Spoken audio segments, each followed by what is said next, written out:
আদালতের রায় ঘোষণার পরের ২৪ ঘন্টায় ট্রাম্প শিবিরের তহবিল কত জোগাড় হয়েছে বলতে পারবেন?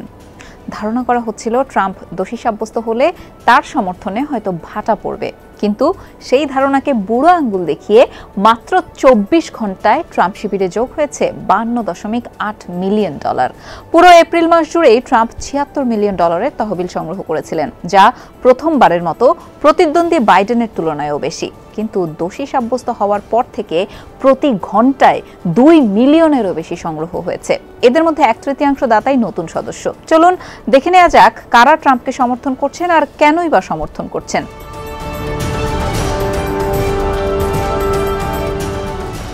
আদালতের ঐতিহাসিক এই রায়ের ১৬ দিন আগেই ওয়াল স্ট্রিটের শীর্ষ ব্যবসায়ীরা বৈঠক করে ট্রাম্পের পক্ষে অবস্থানের সিদ্ধান্ত নেন। তাদের এই অবস্থান এখন মার্কিন অর্থনীতিতে নতুন সমীকরণ তৈরি করেছে।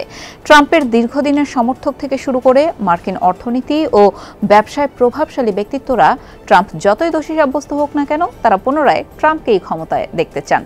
চলুন কয়েকজনের বক্তব্য শোনা যাক এই বিষয়ে। বিনিয়োগ বিষয়ক প্রতিষ্ঠান 1789 ক্যাপিটালের প্রেসিডেন্ট ও ট্রাম্পের জন্য তহবিল সংগ্রহের সহ উদ্যোক্তা ওমেদ মালিক বলেন, আমার সমর্থনের ওপর এই রায়ের প্রভাব একেবারে শূন্যের চেয়েও কম। এদিকে আদালতের রায় শোনার অপেক্ষা না করেই রিপাবলিকান দলের দীর্ঘদিনের দাতা স্টিফেন শোয়ার্জম্যান ট্রাম্পের পক্ষে থাকার ঘোষণা দিয়েছেন।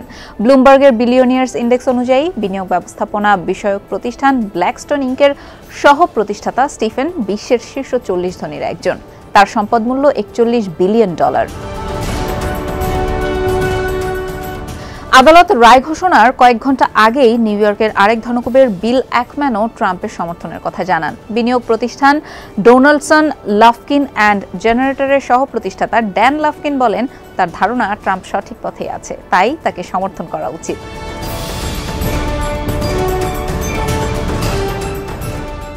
২০১৬ সালের ৬ জানুয়ারি যুক্তরাষ্ট্রের ক্যাপিটাল হিলে ট্রাম্পের সমর্থকদের দাঙ্গার ঘটনার পর অনেক ব্যবসায়ী ট্রাম্পকে সমর্থন করা থেকে বিরত ছিলেন, কিন্তু এখন তারাও আবার ট্রাম্পকেই সমর্থন দিচ্ছেন, তাও আবার এমন এক ঐতিহাসিক রায়ের পরেও।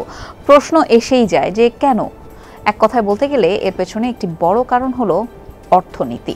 ট্রাম্প ধনীদের জন্য কর কমানো এবং চলমান নীতি বাতিলের প্রতিশ্রুতি দিয়েছেন, কিন্তু প্রেসিডেন্ট বাইডেন আবার এর বিপরীতটা চান। তাই ট্রাম্প শিবিরে ব্যবসায়ীদের এত সমর্থন।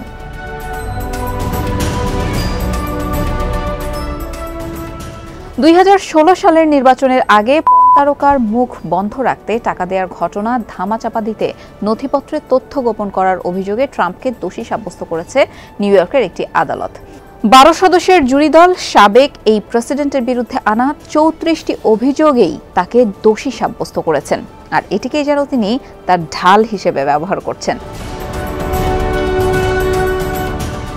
টেক্সট এবং ইমেইলে ট্রাম্প নিজেকে একজন রাজনৈতিক বন্দী হিসেবে অভিহিত করেছেন। একই সাথে তার দোষী সাব্যস্ত হওয়াকে মার্কিন ইতিহাসের সবচেয়ে অন্ধকার একটি দিন বলে চিহ্নিত করেছেন। ট্রাম্প ক্যাম্পেইনের পক্ষ থেকে $৪৭ অনুদানের জন্য make America great again slogan সম্বলিত একটি কালো ক্যাপ প্রদান করা হচ্ছে, যার পাশে এমব্রয়ডারি করে লেখা নেভার সারেন্ডার।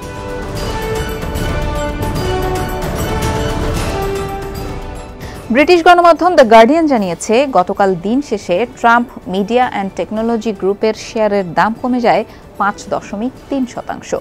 এই কোম্পানিতে যেহেতু সাবেক প্রেসিডেন্টের শেয়ার সবচেয়ে বেশি, তাই তার ক্ষতিটাই হচ্ছে সবচেয়ে বেশি। শেয়ার বাজারে যখন লেনদেন হয় তখন ওই কোম্পানিতে ট্রাম্পের শেয়ারের মূল্য দাঁড়ায় $৫৬০ কোটি। ঠিক একদিন আগেই এই শেয়ারের দাম ছিল প্রায় $৬০০ কোটি। অর্থাৎ একদিনেই ট্রাম্পের শেয়ারের মূল্যমান কমেছে প্রায় $৪০ কোটি। ট্রুথ সোশ্যাল সামাজিক যোগাযোগ মাধ্যমের মালিক প্রতিষ্ঠান ট্রাম্প মিডিয়া গত মার্চে এটি শেয়ার বাজার তালিকাভুক্ত হয়। ফলে ট্রাম্প কাগজে কলমে কয়েকশো কোটি ডলারের সম্পদের মালিক হন। একই সঙ্গে তিনি প্রথমবারের মতো বিশ্বের ধনী ৫০০ ব্যক্তির তালিকায়ও ঢুকে পড়েন। তবে পাশাপাশি তাকে আদালতে মামলা চালাতে বিপুল অর্থও খরচ করতে হয়েছে। ট্রাম্প মিডিয়া শেয়ারের দাম অবশ্য গত ৩ মাস ধরে খুব বেশি ওঠানামা করছে। তা সত্ত্বেও সাবেক প্রেসিডেন্ট চাইলেই আগামী সেপ্টেম্বরের আগে শেয়ারটি বিক্রি করতে পারতেন না, কারণ এই শেয়ারগুলোতে লকআপ চুক্তির বাধ্যবাধকতা রয়েছে। গত বৃহস্পতিবার নাসডাক শেয়ার বাজার বন্ধের সময় ট্রাম্প মিডিয়ার তার শেয়ারের দাম ছিল $590 কোটি, কিন্তু গতকাল এক পর্যায়ে দাম দাঁড়ায় $550 কোটি। পরে দাম খানিকটা যদিও বাড়ে। ট্রাম্প মিডিয়ার আর্থিক পরিস্থিতি এখনও সাফল্যের মুখ দেখেনি। চলতি বছরের প্রথম 3 মাসেই এই কোম্পানির লোকসান $21 কোটি থেকে বেড়ে হয়েছে $32 কোটি 80 লাখ। এই সময়ে কোম্পানির আয় কমে দাঁড়িয়েছে $7,70,500।